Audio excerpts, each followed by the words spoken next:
ससुरवा जब भइल गवनवा काका हो से जिया पकइलस सजनवा तनी बर्दाश्त कर। गइलू ससुरवा जब भइल गवनवा काका हो से जिया पकइलस सजनवा बता दे। घुमटा उठैलस के छोड़ देलस टोके घुमटा उठैलस के छोड़ देलस टोके। हाँ तो सुना किसे जिया पसो के प्यार लागल होखे किसे जिया पसो के प्यार लागल होखे बुझला कि और बताई।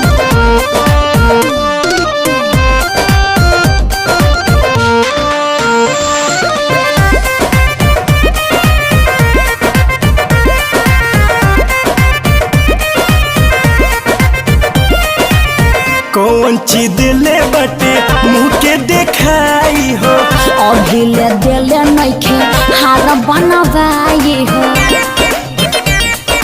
लेकिन दी है विश्वास बा। कौन चीज दिले बटे मुँह के देखाई हो अभी ले दिले नइखे हार बनवाई हो पिघल रहू काला जे शरम धोके अरे ना हो। पिघल रहू काला जे शरम धोके।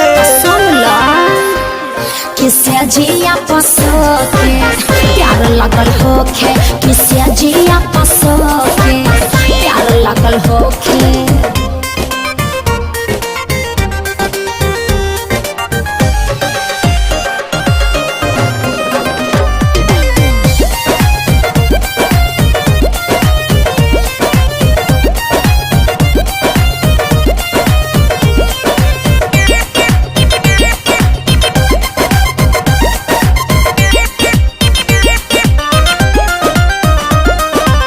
कहवा से कैलस शुरू काम हो सब जानत रहलन विधाता बोले राम हो अरे बहुत चालू हवन।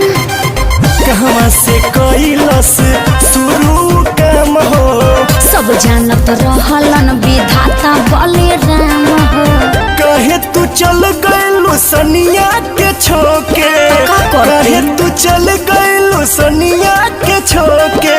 सुनिए ना किसे जिया पसो